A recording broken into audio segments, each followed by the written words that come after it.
Após pequenas férias, o Aquele Brasileirão está de volta, o programa que a gente relembra o que teve de melhor e pior em edições históricas do Campeonato Brasileiro. E hoje a gente vai voltar com uma edição que para muita gente foi o primeiro Brasileirão. A gente vai explicar ao longo do vídeo se faz sentido ou não falar dessa forma, que é o Brasileirão de 71, título do Atlético Mineiro, o Atlético Mineiro que tinha Dadá Maravilha liderando o ataque, Tele Santana começando a carreira de treinador, e tem muita história, como todo Brasileirão naquela época tem regulamento bizarro. Vamos contar melhor depois da vinheta.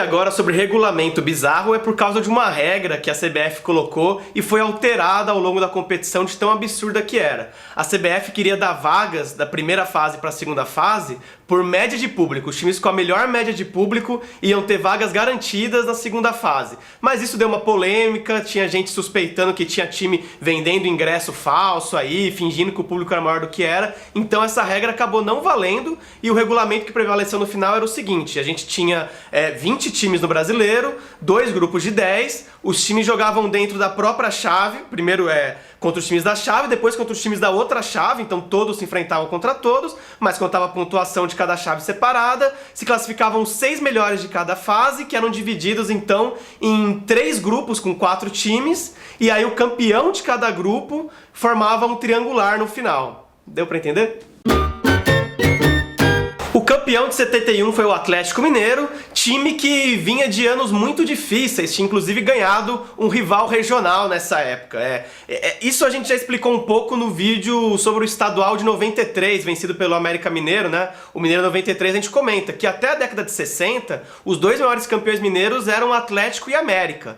Foi quando aquele time do Cruzeiro, Dirceu Lopes, Tostão, ganhou tudo e deixou o Atlético numa fila gigante e, enfim, passou o América por muito e se tornou, então, o grande rival do Atlético nos anos 60. Então, nos anos 60, o Atlético Mineiro ficou 7 anos com um jejum no estadual sem vencer o Mineiro, e esse período só foi acabar quando, em 1970, o time contratou o jovem treinador Tele Santana. Quando chegou ao Atlético Mineiro, o Tele Santana tinha treinado apenas o Fluminense, que foi o time pelo qual ele fez carreira como jogador, né? Se tornou um grande ídolo como jogador, e como treinador ele também já fez um trabalho bom logo de cara. Ele formou a base do Fluminense, que foi campeão do torneio Roberto Gomes de Pedrosa de 1970, mas antes do time conquistar esse título, ele se transferiu para o Atlético Mineiro, onde ganhou o Mineiro de 70, que então encerrou esse jejum de 7 anos do Atlético sem títulos mineiros. E com essa base de 70, o Atlético Mineiro chegou no Brasileiro de 71, não era assim tão favorito, porque tinha muito time forte naquela época, mas começou bem o campeonato, fez a 4ª melhor campanha no geral na primeira fase, no seu grupo ficou na 2ª colocação, e na segunda fase liderou um grupo que tinha também Inter, Vasco e Santos que ainda tinha o Pelé. Então o Atlético Mineiro venceu esse quadrangular na segunda fase e se classificou para o triangular final, no qual enfrentaria Botafogo e São Paulo, os 2 campeões dos outros quadrangulares. E logo de cara, então, enfrentou o São Paulo no Mineirão, o São Paulo que tinha Gerson, campeão do mundo da Copa de 70, ali, um jogador muito em alta, mas o Atlético Mineiro que saiu vitorioso com gol do Odair. É bom lembrar que esse triangular era disputado em turno único, né? Os times só jogavam uma vez, um contra o outro, eram só 3 jogos mesmo. Então o Atlético Mineiro saiu na frente vencendo o São Paulo no primeiro jogo, mas no segundo jogo o São Paulo pegou o Botafogo e ganhou por 4-1 no Morumbi e assumiu então a liderança no saldo de gols. E na última rodada a gente tinha a seguinte situação: o Atlético Mineiro ia enfrentar o Botafogo no Maracanã, precisando de um empate para ser campeão brasileiro. Se o Botafogo ganhasse por um placar elástico, passaria o São Paulo. Se o Botafogo ganhasse por pouco, o São Paulo seria o campeão. Mas o Atlético Mineiro não tá para brincadeira, foi lá, ganhou do Botafogo em pleno Maracanã por 1-0, gol de Dadá Maravilha, e fez a festa no Maracanã, campeão brasileiro.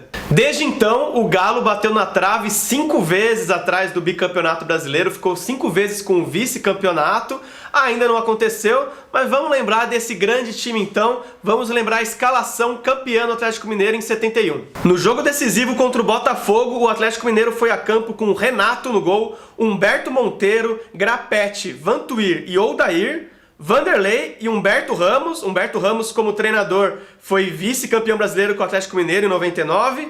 Ronaldo, Lola, depois entrou Spencer, Dario, Dadá Maravilha e Tião no ataque. Treinador, Tele Santana. Sem dúvidas, o craque do Brasileirão de 71 foi o atacante Dario, carinhosamente apelidado de Dadá Maravilha por todo o seu carisma, todo o seu faro de gol. Vamos lembrar um pouco sobre ele. O Dadá foi revelado pelo Campo Grande do Rio de Janeiro e se transferiu ainda novo para o Atlético Mineiro em 1968 e já chegou ali mostrando muito futebol, fez muitos gols desde então, se tornou querido pela torcida também pelas frases folclóricas que falou, né? Alguns exemplos. Como alguns falavam que ele era grosso, só sabia fazer gol, ele falava que não existe gol feio. Feio é não fazer gol. Falava, venham com a problemática que eu te trago a solucionática. Coisa da cabeça dele. Outra frase marcante era que só 3 coisas param no ar: helicóptero, beija-flor e Dadá Maravilha, que era uma referência ao tempo dele de cabeceio, era como se ele parasse no ar. E com todas essas frases, com todo o futebol, Dadá Maravilha tinha muitos fãs Brasil afora. Um dos seus fãs era o ditador Garrastazu Médici, que era o presidente do Brasil na época ali da ditadura militar e que queria que o treinador da seleção brasileira de então, João Saldanha, convocasse o Dadá Maravilha. Naquela época o Brasil tinha profusão de craques, né? E o Saldanha não queria convocar o Dadá, e esse foi um dos pontos que causaram a queda do João Saldanha da seleção brasileira às vésperas da Copa de 70. Também tinha outros fatores. O João Saldanha era militante do Partido Comunista Brasileiro, em plena ditadura militar, então já existia ali uma animosidade, mas essa história do Dadá Maravilha é muito famosa. E com a pressão do presidente Médici, o Zagallo, que assumiu a seleção brasileira nessa Copa de 70, convocou Dadá Maravilha. Dadá Maravilha foi reserva naquele time que encantou o mundo, é considerada a melhor seleção brasileira de todos os tempos, estava ali representando o Atlético Mineiro e no ano seguinte a isso fez um campeonato brasileiro brilhante com o Atlético Mineiro. A gente pode questionar muito essa convocação dele para a Copa de 70, né? É controversa porque teve essa pressão da ditadura, mas não pode negar que ele era sim um dos jogadores que mais sabia fazer gol no Brasil na época. No campeonato de 71 ele fez 15 dos 39 gols do Atlético Mineiro, é uma marca muito grande, praticamente 1/3 dos gols eram de Dadá Maravilha. O artilheiro daquele Brasileirão foi Dadá Maravilha disparado, ninguém chegou nem perto. Vamos falar do segundo colocado ali na tabela de artilheiros, que foi o Mirandinha, na época jogando no Corinthians com 11 gols. Ele que também depois jogou no São Paulo, é um jogador bastante conhecido ali dos anos 70 e 80, jogou a Copa de 74. Abaixo do Mirandinha, com 10 gols, tem agora 2 nomes também históricos de São Paulo e Corinthians: Toninho Guerreiro pelo São Paulo e Rivelino pelo Corinthians. Vale destacar que o Corinthians, que naquela época vivia a sua longa fila de títulos, né? A coisa já foi tema de um programa nosso, fica o link aí, que no meio dessa fila teve um título, na verdade, mas vivia a sua fila de títulos importantes, mas fez uma campanha muito boa nesse Brasileirão de 71, né? Pensando nessa fila. O Corinthians teve o segundo melhor ataque, só atrás do Atlético Mineiro, e terminou com a 4ª campanha no geral, vale destacar isso.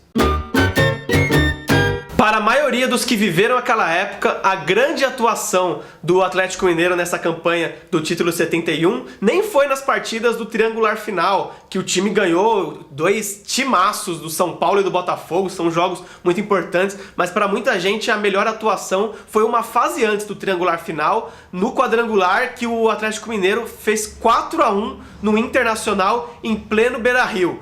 Foi um dia que o Dadá Maravilha fez 2 gols, Ronaldo e Odair completaram o placar, o Valdomiro descontou para o Inter, e foi um resultado muito importante porque o Atlético Mineiro só se classificou nessa segunda fase para o triangular final porque superou o Inter no saldo de gols. No resto as campanhas foram iguais, então foi muito importante ganhar por 4-1 lá no Beira-Rio, e o Inter tinha um timaço. Depois o Inter viria a ganhar mais brasileiros nessa década de 70, tinha jogadores históricos do clube como Carpegiani e Claudiomiro, mas o Galo deu um show no Beira-Rio. Essa talvez seja a polêmica das polêmicas da história do Brasileirão. vou tentar falar aqui de um jeito bem frio, bem preciso, né? O que a gente pode argumentar contra ou a favor para dizer se esse Brasileirão de 71 foi de fato o primeiro campeonato brasileiro e antes não dá para considerar como uma coisa igual. O que acontece? Desde 59 existiam disputas de torneios nacionais, como a gente sabe, né? Teve primeiro a Taça Brasil, que era predominantemente no formato mata-mata. Depois ganhou força o Roberto Gomes de Pedrosa, que era um torneio que a cada ano ia aumentando a participação de estados. Começou ali com uma coisa restrita, né? Rio, São Paulo. Depois foi aumentando, cada ano ia acrescentando um estado. Mas assim, no ano de 70, ainda mais depois da conquista da Copa do Mundo, toda aquela euforia, futebol brasileiro, o melhor futebol do mundo, existia uma pressão muito grande para que se fizesse um campeonato nacional mais representativo, que abrangesse de fato todos os estados do país, né? E inclusive também era uma pressão do governo militar também, que queria ter popularidade em outros estados, levando o brasileiro para outros estados. E a CBF, pressionada, anunciou então que em 71 seria criado o Campeonato Nacional de Clubes. Então, de fato, havia uma nova nomenclatura para abrir uma nova era, mas a verdade é que na prática a CBF não cumpriu em 71 o que ela se propunha de ser um torneio de fato mais abrangente. Porque o Roberto Gomes de Pedrosa, na sua última edição, em 70, tinha 7 estados representados. E o Campeonato Brasileiro, né, o Campeonato Nacional de Clubes de 71, tinha um estado a mais, só tinha 8. A gente tinha São Paulo, Rio de Janeiro, Rio Grande do Sul, Minas Gerais, Paraná, Pernambuco, Bahia, e aí o estado que ganhou uma vaga nesse Brasileirão de 71 foi o Ceará, que o Ceará se ganhou uma vaga, mas enfim, o número de estados era muito parecido, o número de times também foi um aumento irrisório, de 17 times em 70 foi para 20 times, então ainda, se for para pensar no formato, se você olhar a tabela de um e do outro, é uma continuação, realmente, o Roberto Gomes de Pedrosa de 70 não é muito diferente do Brasileirão de 71. Tanto esse campeonato de 71 não foi inclusivo, que naquele mesmo ano, alguns times que não estavam classificados para o Brasileirão, das federações que mandavam representantes, e outros times de estados que não tinham representação, fizeram um torneio paralelo, que foi o Torneio de Integração Nacional, disputado no estado de Goiás com 16 clubes e que foi vencido pelo Atlético Goianiense, numa final com a Ponte Preta. Então demorou muito para de fato o Brasileirão ser um torneio nacional. Foi depois ano a ano, ganhando mais times e mudando muito de regulamento, como sempre aconteceu, e até se chegar a isso. E agora um outro argumento é que até 74, pegando os boletins oficiais da CBF, a gente vê que a CBF considerava o Robertão e o Brasileiro de 71, 72, 73 como uma continuação. Então, logo na época, a CBF tinha mudado de nome do torneio, mas não distinguia, não tirava os títulos do Robertão. Depois, em 74, ela passou a tirar, e aí só recentemente, agora, né, que teve uma mudança de interpretação e que a CBF voltou a aceitar a Taça Brasil e o Robertão com o mesmo peso dos campeonatos brasileiros disputados de 71 adiante. Então, de fato, existia uma preocupação de criar um novo campeonato, de ser uma coisa mais nacional por causa das críticas ao formato do Robertão, mas, na prática, o torneio de 71 difere muito pouco do de 70, pelo menos, e naquela época o Brasileirão mudava muito de regulamento ano a ano. Só 2 observações antes que me peguem no pulo. Eu tô falando CBF, mas entendam como CBD, que era o nome da CBF naquela época, e também quando eu falei Estado do Rio de Janeiro, na verdade era o Estado da Guanabara, que era a capital, o Rio de Janeiro, né? O Estado do Rio de Janeiro era o que hoje é o interior do Estado do Rio de Janeiro, só depois que foi ser um estado só. O Fluminense foi a grande decepção naquele Brasileirão de 71. O time que tinha vencido o Roberto Gomes de Pedrosa em 70, né, o torneio nacional de 70, tinha sido campeão carioca em 71. E mais do que isso, tinha trazido o Zagallo, o técnico campeão do mundo de 70, dando show lá no México. Estava treinando o Fluminense no Brasileiro de 71. Então o Fluminense era favorito ao título e tinha o goleiro Félix, que foi campeão do mundo em 70 com a seleção, e tinha outros nomes como Ivair, Cafuringa, Lula, Cláudio, jogadores que eram a base do time que foi campeão do Roberto Gomes de Pedrosa em 70 e campeão carioca em 71. Então, no mínimo, esperavam que o Fluminense brigasse lá em cima, né? Mas não, o time fez uma péssima campanha, venceu só 5 jogos em 19 disputados e terminou na 8ª colocação do seu grupo, eliminado na primeira fase. Em um torneio disputado por 20 clubes, representando os estados que tinham o futebol mais forte do país na época, a gente não tinha espaço assim para tantas zebras, né? Porque afinal era um torneio só com times muito tradicionais. Mas vou agora citar um exemplo de um time que na época era um time grande, estava ali brigando de igual para igual com todo mundo. Hoje em dia, infelizmente, a realidade é outra. Estou falando do América do Rio. O América naquele brasileiro fez uma das melhores campanhas. Na primeira fase terminou em terceiro no seu grupo. Lembrando que passavam 6 para a segunda fase, e na segunda fase, num quadrangular que tinha também Cruzeiro, São Paulo e Corinthians, o América foi um dos times que menos perdeu da segunda fase inteira, perdeu só 2 jogos. Só que também empatou muita partida, era um time que empatava muito e por isso acabou não avançando. Quem passou em primeiro nesse quadrangular e foi pro triangular final foi o São Paulo, mas naquela época o América do Rio enfrentava qualquer um de igual para igual. Como eu falei antes, a grande novidade desse torneio foi a inclusão de um time cearense, o Ceará, mas acabou que o time fez muito feio, foi a pior campanha disparado de todos. Em 19 jogos ganhou só 2, empatou 5 e perdeu os outros 12. As únicas 2 vitórias do Ceará foram jogando no Presidente Vargas contra 2 times do Rio, o Fluminense e o Botafogo, mas foi uma campanha desastrosa, um ano certamente para esquecer, tanto que o Ceará levou a maior goleada do torneio que a gente vai falar agora. Pois é, o Atlético Mineiro foi o campeão de 71, mas o Cruzeiro pelo menos pode se gabar de ter aplicado a maior goleada daquela edição. O Cruzeiro fez 6-0 no Ceará, jogando no Mineirão na primeira fase. E os gols foram de Evaldo, Roberto Batata, Perfumo, Baiano e 2 do Tostão. O Cruzeiro também tinha Dirceu Lopes nesse elenco, então a gente vê jogadores, um elenco bem forte do Cruzeiro também. Tanto que aplicou outra goleada naquele ano, fez 5-1 no Sport, jogando também no Mineirão. E o Atlético Mineiro também fez um 5-1 que foi contra a Portuguesa naquela primeira fase. Um tempo bom do futebol mineiro e que o Atlético ganhou esse título.